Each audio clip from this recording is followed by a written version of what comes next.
Okay, good evening, everyone. Welcome to our webinar tonight on mental health, supporting athletes and coaches.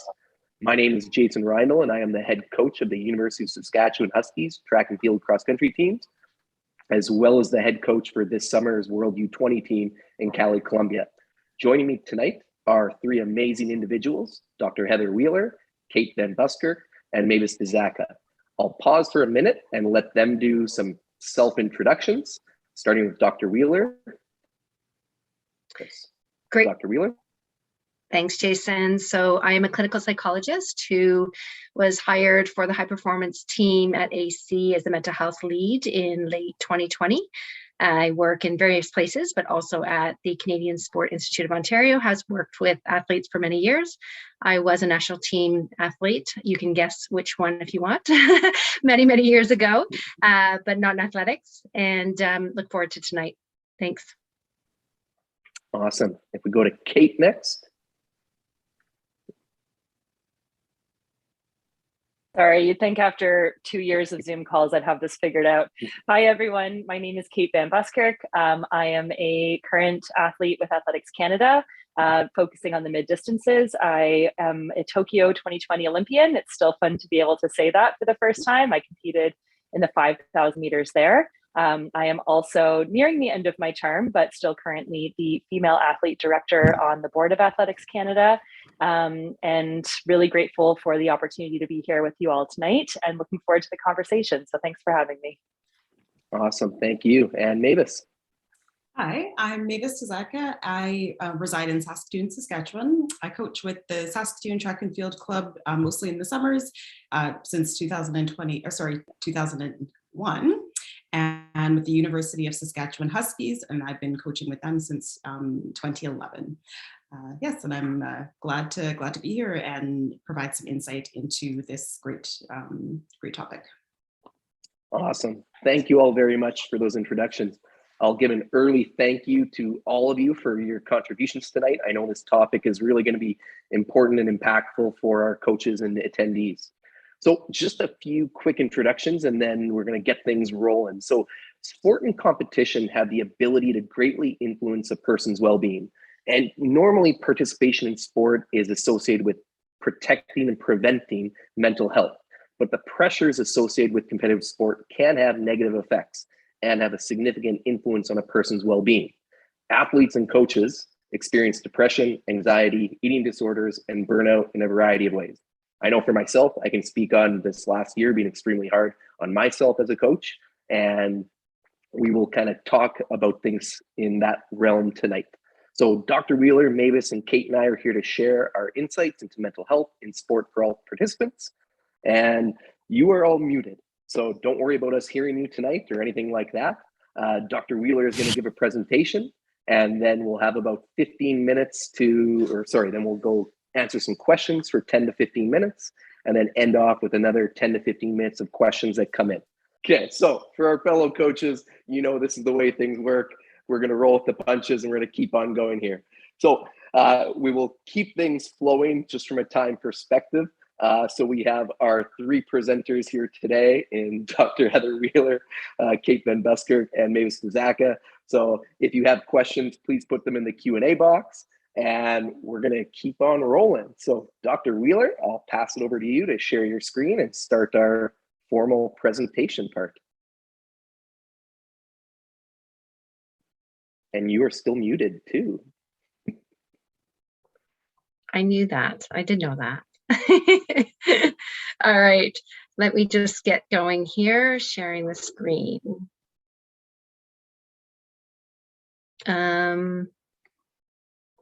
Good.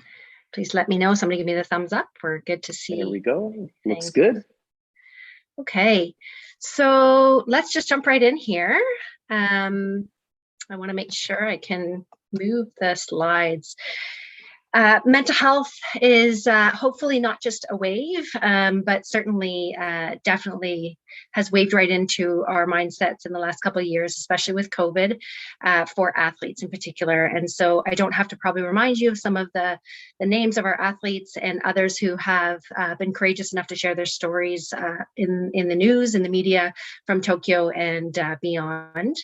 But I do want to share with you a little bit of the Canadian data. This is a first peek, sneak peek. Nobody else has seen this data from my knowledge because it actually hasn't been formally approved in the report for game plan, but I have an in. So here we are. 2 days ago, I got this data, and we know that in 2021, we had 185 athletes from variety of sports across Canada reach out and look for sport-informed mental health care through Game Plan's mental health network. There was a separate process that happened in Quebec, so there's also 70 others from Quebec. 62% of these who were ones who sought help that actually had a moderate level of symptoms that should suggest that maybe they are at risk or probably do have some form of mental illness. So there's some potentially subclinical to clinical, but that wasn't kind of looked at in detail in this data. The top reasons are listed here, although I would say, again, this wasn't a full clinical interview. We didn't diagnose, and I'm saying we because I did see quite a few athletes, but also that these are kind of screening measures that then someone would be referred for more specific clinical diagnosis. Mostly anxiety, depression for sure, but look at sleep being a really key piece. And sleep could fall into some sort of insomnia disorder, but it could also just be, we know that sleep is a major concern for athletes and they're much more aware of that, but certainly impacting anxiety and mood as well. And then ADHD, which was quite high, in alcohol use. To note, 21 athletes reported suicidal ideation. So it's a very high number. We do see a lot of suicidal ideation. That doesn't mean that people want to kill themselves imminently, but that is something that is there and really needs you to know that that's happening too. And 101 athletes and coaches and staff access to more general non-sport informed virtual app-based support. And that is something that is available to coaches who have a carded athlete, but also there are great resources that I will share later that are often open for the public to get mental health on a virtual app-informed basis that is not sport-informed. So we're looking to keep expanding this to non-carded athletes, and I will speak to those questions if you had them later on, but this is really good data to show that this is an issue obviously we need to pay attention to. So thank you for coming and paying attention and being here as we talk a little bit more about what's going on and how to attend to it. Don't forget about eating disorders. This is not something that was specifically screened well for, but we know it's happening. I have a particular expertise in eating disorders, and I know that it's there, and it is definitely triggered more so in COVID, when we knew that people lost training, they got in lockdown, they had difficulty competing, they felt out of control of their bodies, and we know that this is a big deal. So we want to pay attention, obviously, and thank goodness you're here. So there are many tools out there. I'm not going to go into all of these or others. I want to make sure you know that if you want them, they're there for medical mental health people who might be connected with your team or not, or for your own self to try and create a better team and a better approach to identifying and recognizing and supporting people with mental health concerns. Athletes in particular, there's great mental health action plans that are out there for people through youth sports and SAMHE, and also through Game Plan. Obviously, there's some things. I have some of those things on the AC website under the self-care tab, so you can really definitely start there. And then if you don't find what you need to get started in your own teams, you can definitely reach out to me. So let's talk about really mental health and what we're looking at when we're talking about mental health. Mental Health Commission in Canada put this continuum together. There's actually a fifth row that I'm not going to bring in just because I want to make the font at least somewhat workable here. But basically, you know, in a physical realm, I'm sure you know, we look at how someone's doing. Are they healthy? Are they ill? Are they injured? Where are they at on a continuum from green to red? And for some of our medical calls for AC, this is what we use, is sort of a, you know, green, yellow, red system. We in mental health can do the same, really. We're looking at different things, obviously, mood, thinking, behavior, and physical changes or sensations or biological changes in the body. And sleep and eating are two really big ones, right? So we really want to make sure that we are checking in about those things along the continuum, but then using that as a trigger to ask ourselves about how someone's doing mental health wise. This is something that you can see increases with in terms of frequency, intensity, type, and time of symptoms across the continuum here. And people end up kind of being able to kind of notice their own continuum about where they're at and how they're doing. And if I had more time in this webinar, I would actually be asking you to rate where you're at as well, because of course that matters. And it matters in terms of mental health for your athletes, in terms of how you're doing. Mental health and athletes, you know, on the whole, mental illness is really defined more as a unique change from their usual self, and you would know your athletes best in terms of what is their usual self, and that's different for everybody, right? And we also know that we have people who are over reporters and under reporters of different things, so you would have to baseline that and then see. Yes, definitely there's lots of depression and anxiety, but I do want to remind you there's a lot of other things, right? And sometimes some anxiety on the surface is maybe because of underlying trauma, other mental illness that's going on, family mental illness that is just showing up in a teen, for instance. So that's really important. And it's pervasive, something that is not just be situational, right? You know, it's not here and there. It's actually usually across days and weeks we ask about that. On the right-hand side, you'll see some of the questions we might ask, for instance, to screen out depression in athletes. You know, are they having a sense of, you know, lack of interest in their training? They don't get the same pleasure out of it. They can't stop thinking about failures. They get stuck in rumination. Of course, do they have any suicidal ideation, or they start coping in really maladaptive ways?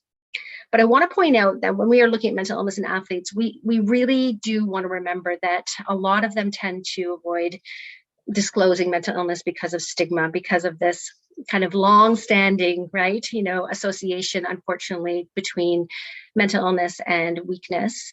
And we will talk about that for sure, but I do want to say that stigma is really just about fear. And I hope today is a big beginning point for us to break down that fear that you might have, but also to help you to remember to break that down in your athletes so that they will be open and share with you. And lastly, sometimes sport can be a buffer zone, a place where, you know, athletes function just well and you can't see what's going on outside of their sport. So if they're not recognizing or asking and looking for potential underfunctioning, you don't know what's happening. And you might say, hey, well, it doesn't matter. As long as they're performing well, that's good. But that only lasts so long. So we do end up seeing that the stress in life comes through and impacts performance soon enough. And sure enough, some stress is really important for peak performance. We know that, right? So we can't have everybody totally, you know, just chill and happy all the time to get good performances out of them. But, you know, we do know that it comes, you know, our ability to regulate stress comes from one place. And if stress is too high in other places and we're not asking about it, eventually, again, there's going to be a breakdown in the performance. So why not be proactive about this and rather than reactive, and really get a sense of checking in along the continuum where your athletes stand. Just to check in that really mental illness and having mental illness doesn't mean that you're not mentally healthy. So many people with mental illness and a history of mental illness can actually be quite mentally healthy. So that's a sense of well-being, a sense of wellness, a sense of good functioning in life, and vice versa, right? People can be languishing, right? And have really poor mental health and yet not have mental illness. So I'm sorry if this slide is busy, but I wanted to capture it all again in a brief way, because we're going to move on to the more important voices of the evening. And that is that we really want to do several things. As a coach, we want to promote mental health and reduce stigma and fear about what happens. Do they get judged when they have a bad day or have a mental illness? And then secondly, noticing early warning signs and really using that to be a proactive in your sports.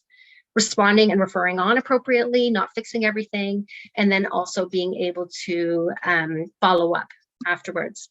So just in terms of promoting mental health, I do recommend creating a system that, you know, mental health language just becomes just as easy as physical health, right? Do you have a continuum that you're checking in on? Do you have a sense of, you know, red light, yellow light, green light for everybody? Do you have that, you know, checked into different, you know, high stress times during the yearly training plan, or having a way to know, for instance, post big games or post major competitions, are you having extra check-in and follow up with people? And can you create a mental health action plan for those who do struggle, or, you know, they struggle at different times of the year, and making sure that if there needs to be some set pauses to be able to support that you have them in there. This also includes staff, right? And making sure that you have staff conversations that support mental health and create questioning about how everybody's doing. Noticing early warning signs includes getting those kind of, you know, feelings, actions, sensations, and thoughts. So at the bottom there, you can see kind of the acronym FAST, and use those as indicators as well as biological signs like sleeping and eating if something's off mentally. Responding and referring, do not try and fix everything. So that is really important, that coaches are super important and powerful in many athletes' life, but we do need to learn also to delegate, and there's power in that, in saying, hey, listen, I don't know how to fix this, but I do know that I can support you to try and find someone who does. And even if it's not fixing, it's just about being there and supporting in a way to be listening and knowing what they need from you in the daily training environment. Referring on, there's various things provincially, but also don't forget things like Game Plan and the Canadian Centre for Mental Health and Sport. Game Plan obviously is for carded athletes, but they have connections to other resources that can help you at the Canadian Centre for Mental Health and Sport, and they're sort of connected together. So getting to one will get you to the other as well. And then follow up. Don't assume that just when you refer someone on to mental health help that someone's taken care of. Just like if you're referring to, an orthopedic surgeon, or, somebody's kind of having, getting an injury looked after by a physio or a massage, you really want to check in, and hopefully you're following up. It's showing interest. You don't need to know every detail. Coaches don't usually, but you do want to check in about how they're doing. And if the mental health work is not working, ineffective therapy is really just could be harmful. So really checking in whether they need something different and showing that interest that you'll help them find it. So again, you do not need special skills. I'm almost done here, guys. You don't need special skills, right, to help athletes with their mental health. All you need, and the language really is just listening. And the two key components of that are curiosity and empathy. So really going beyond just how are you doing? You good? You good? Okay, you're good. No, like, how are you really doing? And how are you coping is a great question in terms of with whatever, or however, they might be having things going on in their lives. Parking your assumptions, really not advice giving. There's no need to tell them what to do or to fix it. Again, they'll sort themselves out, or you will help them find the right care that they need. Be a model of self-care, self-awareness. That's a really key thing, because if you're not being vulnerable enough and sharing and showing that it's okay to talk about these things, they will not, and making sure you don't try and fix things.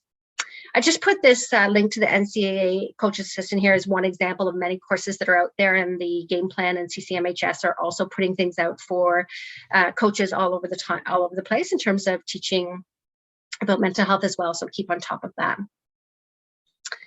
This is just a snapshot from a coach's bulletin around what the message between the lines might be. And I use the colors of the continuum here just to show the range of different things that can happen when you're chatting with your athletes, and these maybe aren't the perfect examples, but I thought it was a really great idea to remember that you need to know what your athletes' cues are. What is their language that they use? Are they, really irritable, or are they more withdrawn when they're starting to move up that continuum? And you need to know what that looks like. It's hard when you have lots and lots of athletes. That's why self-monitoring would be really important for them, and making that a code word and cue words that you guys know how to check in when they're moving up that continuum. A great website for any sort of being there for anybody, I'm sure, as is true for general population, that many of you have people in your lives who have mental illness or have mental health challenges. And with athletes, it's really helpful to just really be honest and say what you see, recognizing any changes in their behavior or their mood or what have you. These basics about showing you care, hearing them out, and knowing your role and connecting to help, as I said before. And lastly, humans are messy. So if someone does have a mental illness or they do need some mental health treatment, really remembering it's just like the physical. There's going to be lapses, there are going to be gaps, there's going to be ups and downs, and really riding the wave. It's not going to be linear. So helping stay consistent and be a consistent force of listening for them is really key. Some resources that are here just shouting out at you in terms of ideas for where you can find things. Don't forget that there are some body image and support for things like eating disorders and preventing eating disorders. This is actually from Skate Canada, some of their guidelines that were developed with a good team there on their website. Coaches and trainers web toolkit for eating disorders as well. Some great self-help resources on here for a variety of things, and Anxiety Canada, for Centre for Clinical Interventions, an Australian site actually. And then there's some free virtual mental health in all the other areas here, along with Game Plan and CSIO. So I'm going to stop there and stop sharing my screen and open it up for discussion. Awesome, Dr. Wheeler. Thank you very much. Lots of notes, I'm sure, in that action-packed kind of presentation. So goal here now is we've got some set questions that you all provided kind of in the registration process and that were identified. And I'm going to try my best to kind of segue through our amazing individuals here tonight. And then just a reminder that if you have any questions, please use that Q&A box and we'll try to get to them at the end of tonight's session. So as we kind of know that the season rides a little bit of a roller coaster ride, and we know athletes and coaches move up and down the continuum of mental health, maybe you might want to start and speak a little bit for what you see from a coach's perspective in certain times of the season with athletes that you work with. Yes, there's definitely a cycle. The quickest and easiest answer is that there isn't, I wouldn't say there's anything typical. It depends on what is going on in the background, like Dr. Wheeler had mentioned. It could be anything from finals or just, you've got 3 quizzes in a row. You're asked to come to practice 5 days a week, then you go to weights. When do you study? When do you get your proper nutrition throughout the day?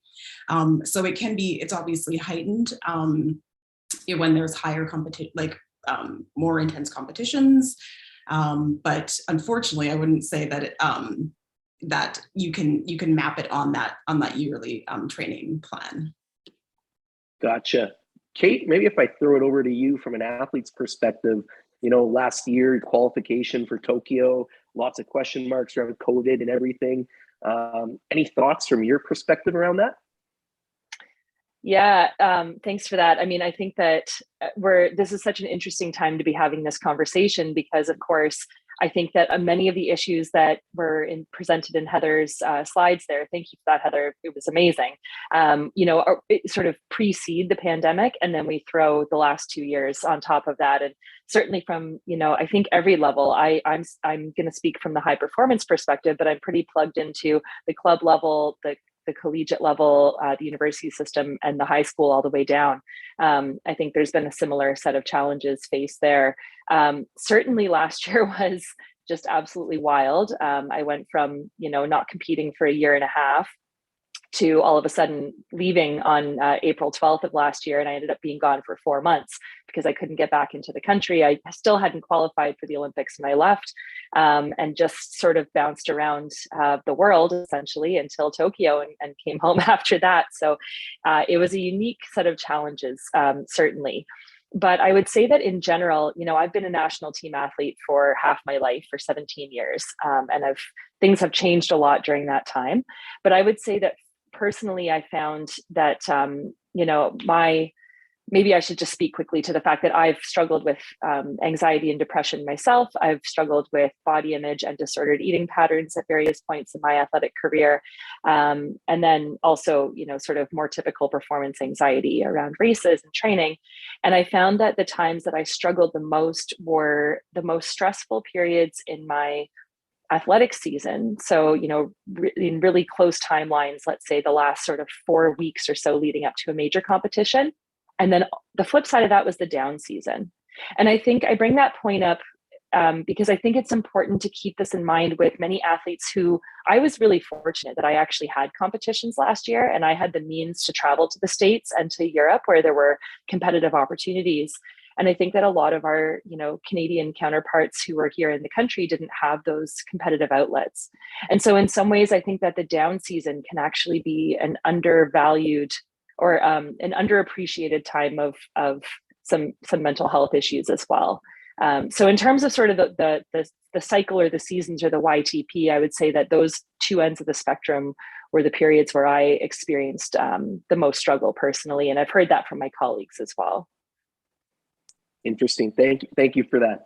And so, Dr. Wheeler, if we throw it back to you, we know that mental health, kind of issues and aspects are, highly variable across the spectrum. But for our coaches in attendance, are there any in particular that you might identify and kind of say, these would be my big 3 to kind of look out for if there was, anything of that kind of, clarity on this topic? Yeah, so I've worked with athletes for about 15 years, and anxiety, depression, and eating disorders are what I see the most. But unfortunately, underneath the anxiety is often some sort of trauma. So people often come to sport as a way, as a buffer to deal perhaps with trauma in their lives. I'm not saying often as in like this is no data. This is sort of a right from my clinical experience with people who have come to me. And so there's also other things underlying things, right? Definitely connected with these are going to be symptoms that you will see related to sleep, eating, mood irregularities. You won't probably be able to diagnose these, but those are the three top from my perspective. Okay, thank you. And so, speaking as a coach, I know that, this past year, the I don't know answer was very prevalent in my vocabulary kind of thing. And it resonated around when's the next track meet? Will we have a track meet? Will we get to travel? And all these kind of things. And that impacted my nutrition and sleep quite negatively because, the grooming lists have to get done. And so if we think about those two aspects for coaches and athletes, Mavis, would you like to comment on how, maybe some best practices that you found in regards to how we can encourage sleep and nutrition, maybe from a varsity university student athlete experience? I would say I have to echo you in that. I mean,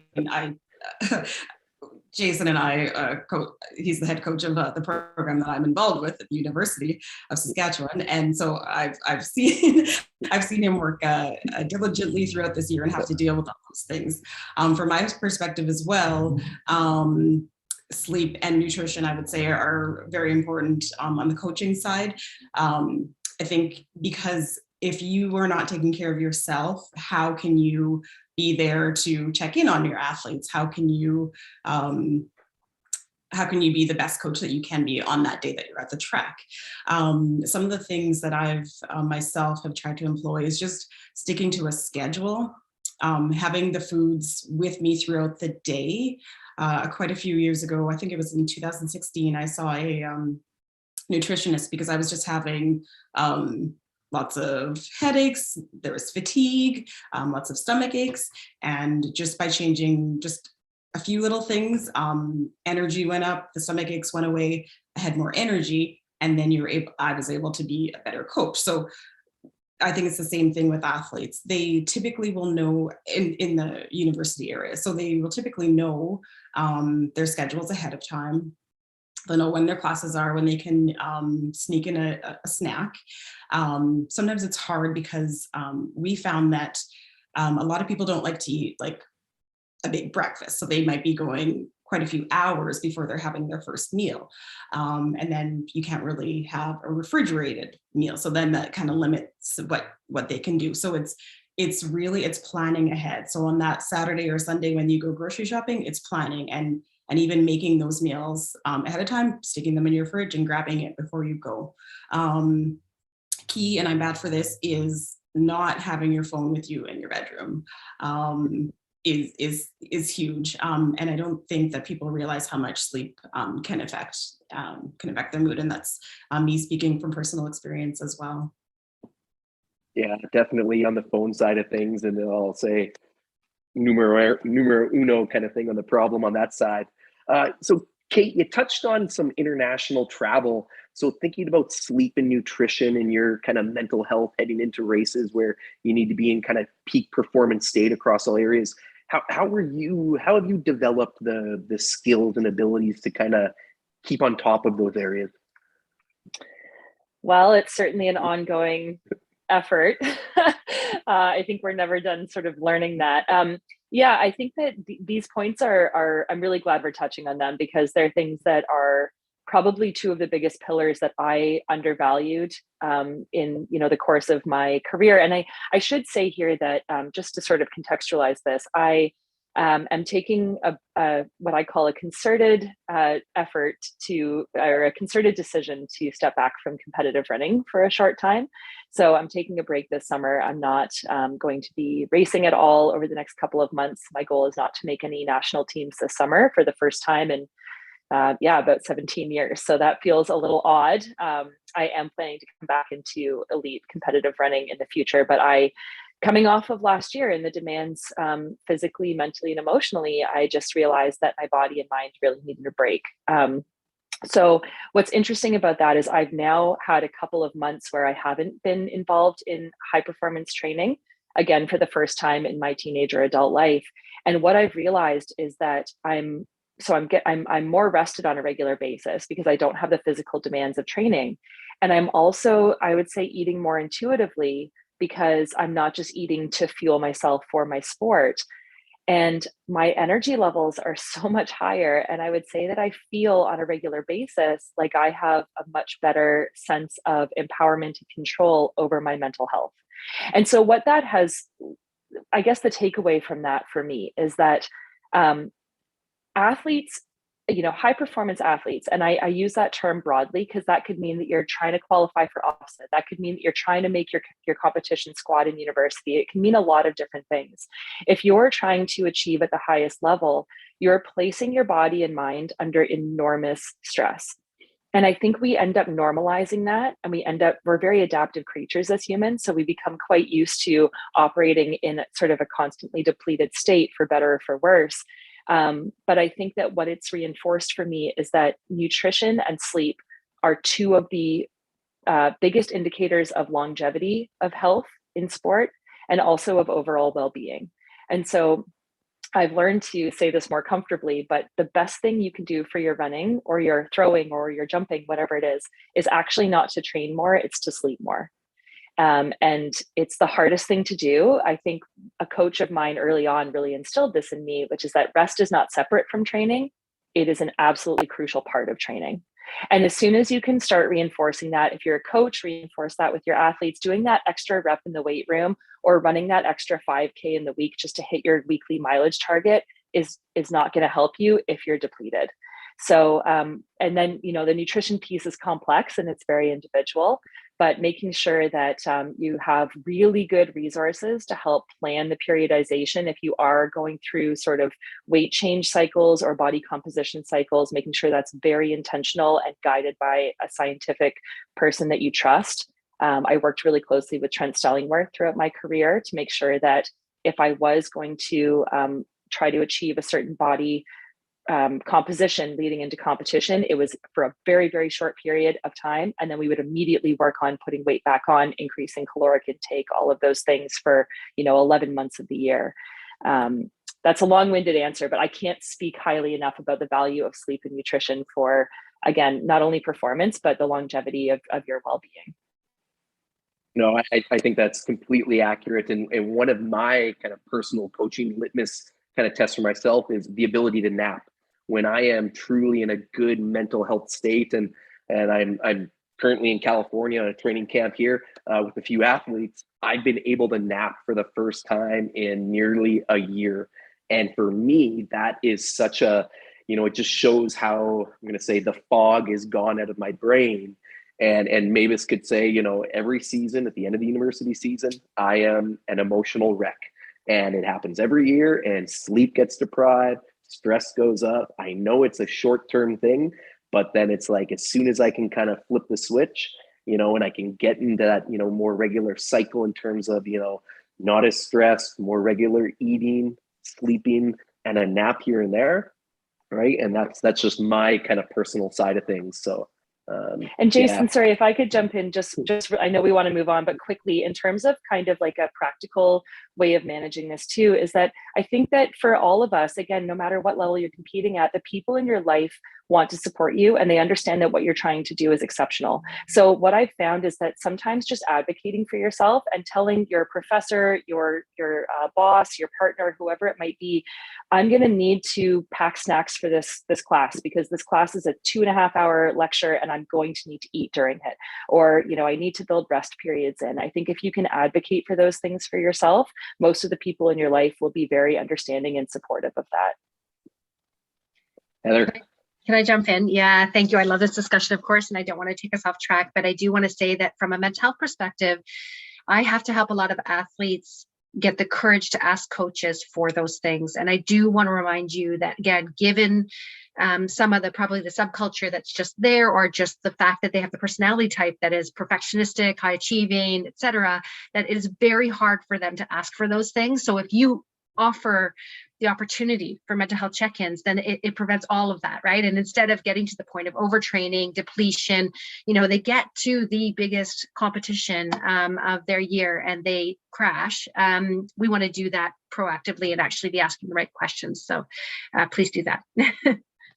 So Heather, keeping this topic going, one of the things that I use with some of my athletes is just a quick question. And are you, and this was provided me from Graham Black in Saskatoon, who I work with, was, are you thriving or are you surviving? And we've kind of gone to just which camp are you in? Are there any, suggestions from your end, how to start that conversation of getting an honest answer from our athletes or even our fellow coaches? It's such a good question because there's a few layers there. I think one is because, again, we could circle into stigma here, but because of that and the lack of trust, sometimes it's really hard to know why you're asking, where you're going with that, if you don't have a relationship of trust that allows for them to feel like they could share honestly with what you mean, right?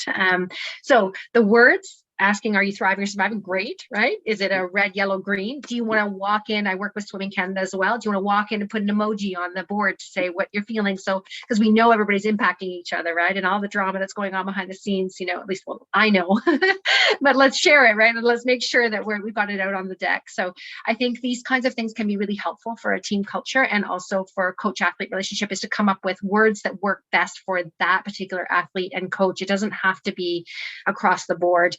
I know that Hillary Stellingworth, for instance, she actually uses the Continuum, right? And has people with Excel docs actually say, where are they? Green, yellow, orange, red, right? And those kinds of things can be really helpful. So coming back to, though, the trust piece, that takes a little bit longer. It's like slower. So, but what I see right now in the trend is the mental health demands are really peaking, kind of like one of those COVID waves we see, right? But the trust is taking long and slow time to build, right? And so that is going to take longer. And I just encourage more and more of those conversations that you guys can come up with your own lingo. Awesome. And so, I guess this brings up a question of, we kind of been framing it around kind of university, given, Mavis and Maya's kind of role and Kate at the, HP kind of side of things. But if we're dealing with a minor in the club setting, does that change the conversation on how we initially bring it up? Or are there other age appropriate more mechanisms to kind of, dip our toes into, I guess? I don't think so. I think people actually think, minors are that much different. They are different because a lot of the times, the teens at the young age, they don't want to talk about this stuff. And they also tend to be a little bit more submissive in the sense, like, I really don't want to say the wrong thing. I really want you, oh, powerful coach, to see me in the best possible light. And so that's what we see. So that's where the lingo is so important, right? Just knowing what works for them, right? But you also might just know enough about their life, like, hey, are you playing the guitar on the side? Are you still doing that stuff? What's happening, right? And you're just kind of asking about the things that suggest that they are well and that they are healthy, right? And when you're getting red flags, then you're finding different ways in, right? So there's a lot of different things we can do, but I don't think it has to do with a split that way in terms of age. Gotcha. Understood. And Mavis, with coaching a diverse group at the university level, are there any we'll use the term red flags again that you kind of picked up with in terms of attitude, body, kind of what they're doing with their bodies? That anyway, I'll stop. I guess it's like Dr. Wheeler had mentioned. You get to know. Fortunately, we see these some first years, obviously you don't really know much about their personalities, that sort of thing, but over the 4 or 5 years that they're with you, you get to really know these athletes, and some still are a little will share more than others, but it's the body language. It starts right from when they walk in that door. It's the body language.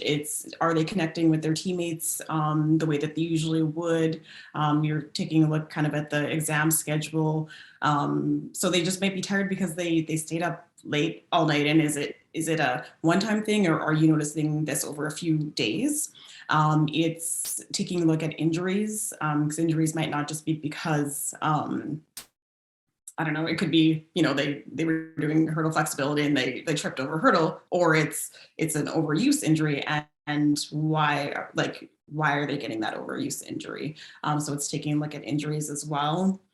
And just like you mentioned, you ask your athletes, are you thriving or surviving? It might be, how are you doing today? And when they say fine, it's really, how are you doing? Because again, and a lot of this is from my personal experience too. I would just say those things because I didn't want the conversation to continue. You say fine so that the conversation stops. But when you've noticed something over a couple of days, it's important to not push them, but to just kind of say, you know what, really, you can tell me what's going on, and it's always confidential.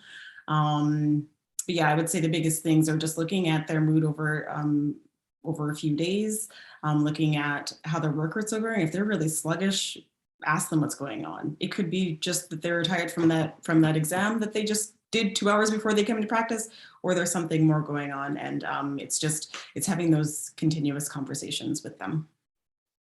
Yeah, Dr. Wheeler, do you have anything to add?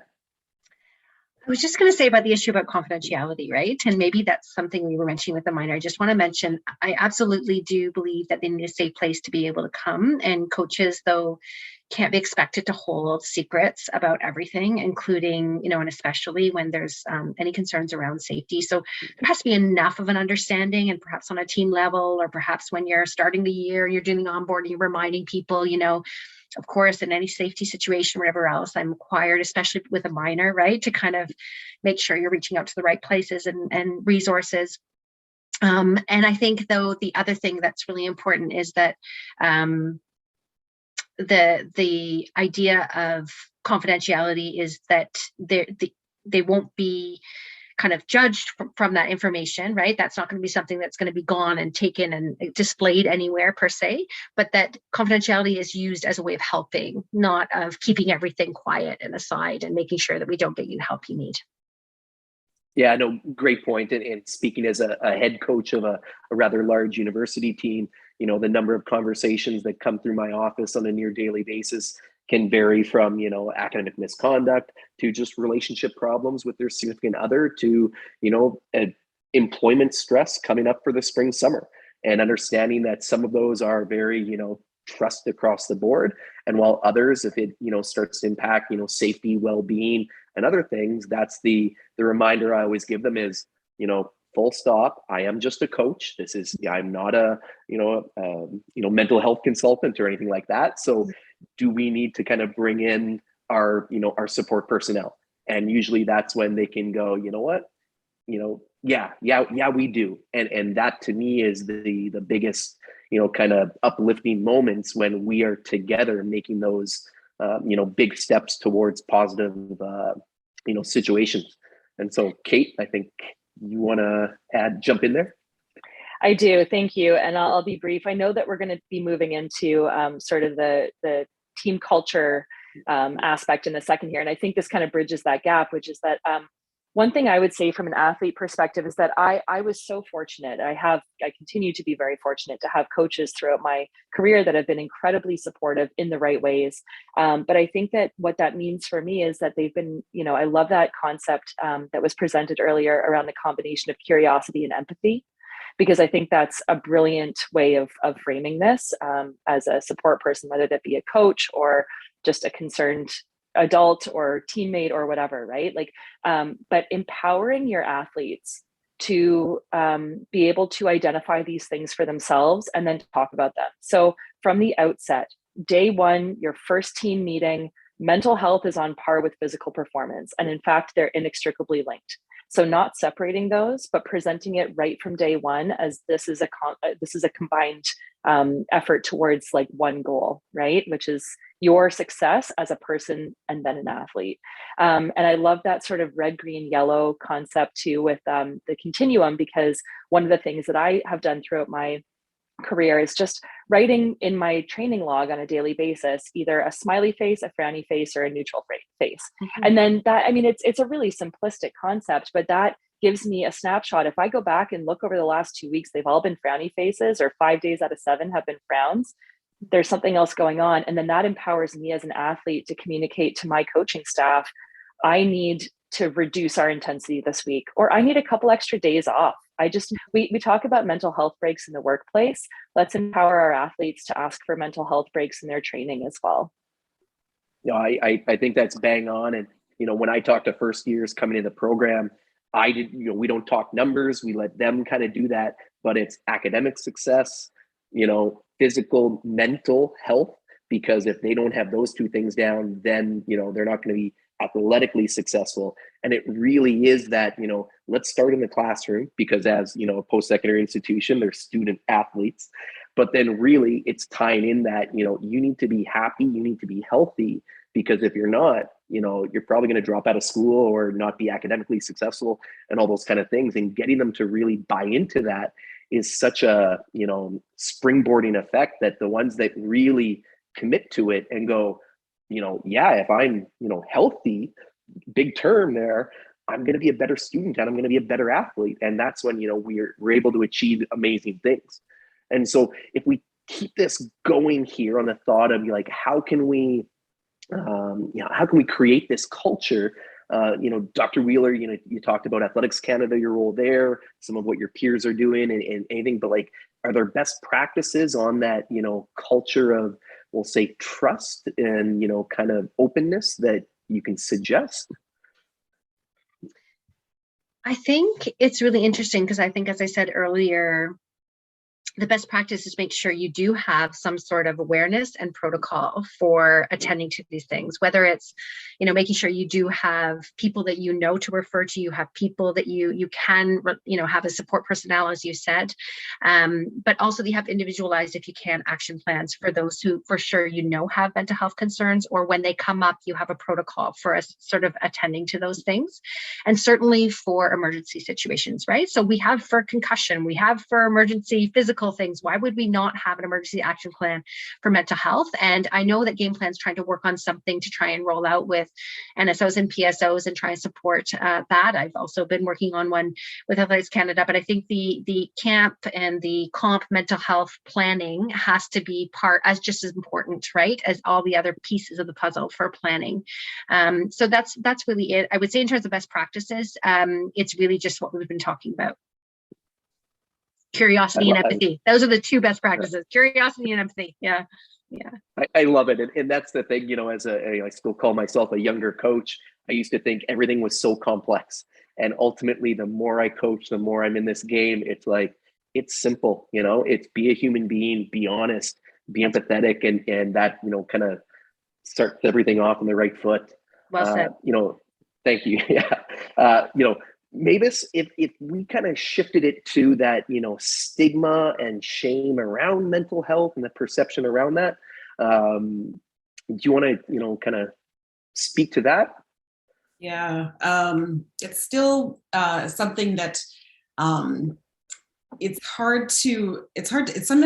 hard to believe that there is still stigma when you see we've got these awareness days and everybody shares on these days. They've got their Instagram posts or their Facebook posts, but then it could be months down the road where when you actually realize, okay, somebody in my training group, has been having issues and they haven't talked about it and you haven't recognized it. It's oftentimes it's internal. You don't want to be a burden on people. Like Dr. Wheeler mentioned before, it's the thinking that mental health, if you have a mental illness, that you're weak, which is certainly not true. So for myself, one of the reasons why I started sharing my personal story is because I wanted people to know that they were not alone, and that in some way, maybe that would build some trust and that people would feel open to come and talk. Just because I have personal experience, again, does not mean I'm not a professional at all. So it's referring people, obviously. And just, I find the biggest thing is just being there to listen. People don't want they don't necessarily want you to solve their issues. They just want you to be there to listen. And that's often the first step. So I think, I don't know, it's hard because it's so internalized, I find. It's because you see it out there. It's on Facebook, it's on Instagram. People are, oh, you know, be open to share and this and that. But it takes, it's almost as if you don't have to hit rock bottom, but sometimes you need something in your life to twig, okay, I really need to like talk to somebody, whether it be a coach, a teammate, and obviously a mental health professional. Yeah, it's still such a tricky, I know I'm rambling on here. I feel like it's such a tricky subject. Yeah. Yeah, no, and you know, like it's so appreciative to have this conversation, and as you know, kind of reading some of the chat box here, I think you know the openness of what's coming across, and you know, Kate, you mentioned pretty early on that you know anxiety and kind of some of your aspects there, like. Have you found it's gotten easier to talk about the last, you know, you mentioned a 17-year career here so far, and a little pause, I'm going to continue on, but like, have you found that as an athlete that the conversation has shifted a little bit, or? Yeah, I definitely have, Jason. Thanks for that. And thank you, Mavis. I mean, I just really can relate to everything you just spoke to as well.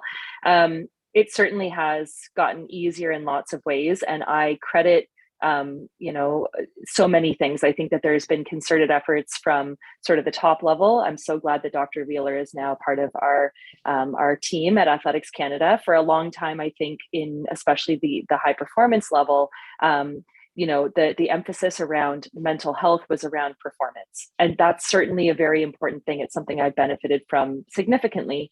But we have to, again, recognize that our performances are linked directly to what our mental health is like on a regular basis. You know, I started university in 2006, which I know is a long time ago. There might be some people on the call who weren't born then, which is weird. But at that time, it was certainly not something that was discussed. And so I really struggled in university, and I did not feel like I could be open about that. I was incredibly ashamed of it. And I also think that there is sort of this portrayal of athletes that is changing, but particularly in the mainstream media, of you're either glorified for succeeding at the highest level, or you're either sort of pitied or vilified when things kind of crash and burn. And there's not often enough attention paid to the wide range of the humanity that exists between those two extremes. And I have been so heartened by what I've seen from so many other athletes and coaches and administrators and professionals who are now opening up that conversation and trying to destigmatize. I think that, you know, one of the kind of early concepts in opening up the door for conversations around mental health was that you wouldn't judge someone for having cancer. So why do you judge someone for having a mental illness or a mental health struggle? And what better way can we acknowledge that, but then in athletics? I mean, you wouldn't judge someone for having an injury as long as they were doing everything they could to sort of recover from it and move forward and learn. I love that slide that Dr. Wheeler put up in the beginning about humans being messy, and about what the idealized trajectory is, which is completely linear and always uphill, versus that swirly mess that was sort of the reality. And if we acknowledge that that's what athletes' trajectories are like athletically and performance-based, we have to acknowledge that that's also what their mental health projection often looks like.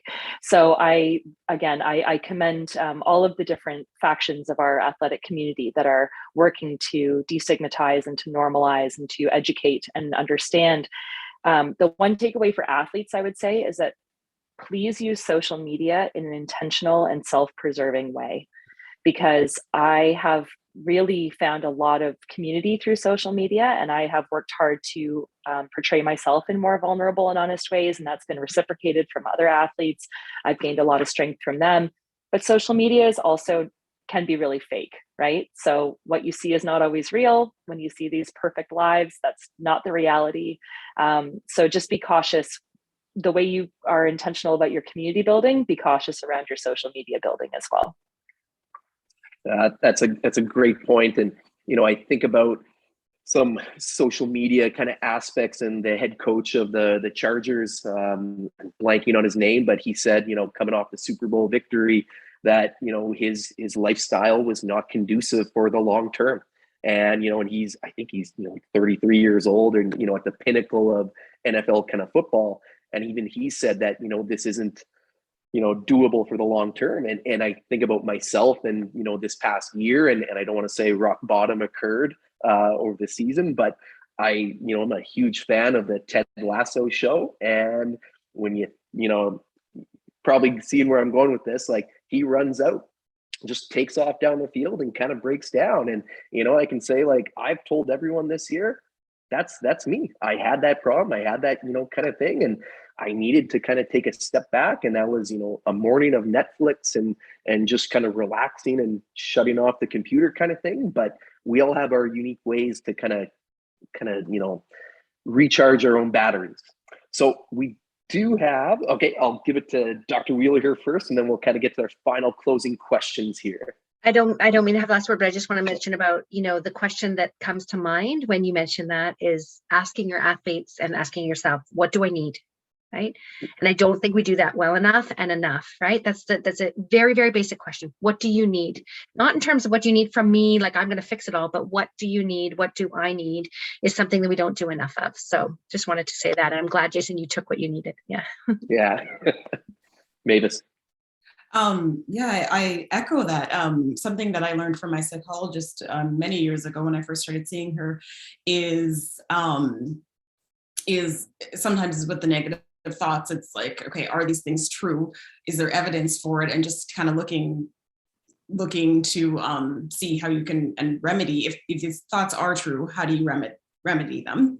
And then another thing is, when we were kind of winding down and I wasn't seeing her as much, she told me to put something in my calendar. Well, actually, she told me to check in with myself, and I put it in my calendar so I wouldn't forget. So it was a couple months down the line.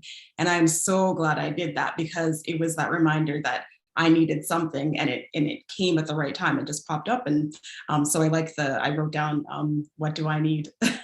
Thank you, Dr. Wheeler. Awesome. And so we did get two questions. So first one to Kate here. Can you speak to your experience as an athlete dealing with stress or frustration with things that are partly out of your control? Qualifying for teams, not being selected for funding. Comments on that? Yeah, I believe that was from my good friend, Leslie Sexton. I really appreciate that Leslie's on the call, and thank you so much for that question. So this has been, again, a particular exercise in patience and self-exploration throughout the pandemic. And I think that I don't necessarily have one good answer for that. I think that, one of the things that my coaches, again, always instilled in me, and I think it was meant to be sort of from a more practical athletic viewpoint, although it served me well in many areas, is control the controllables. So there are certain things that you can control to an extent, right? Like, again, if we're in really high stress periods of exams or a work deadline, maybe we can't always prioritize sleep, but for the most part, you can build practices in that lead to better, intentional rest periods and nutrition and setting yourself up for success.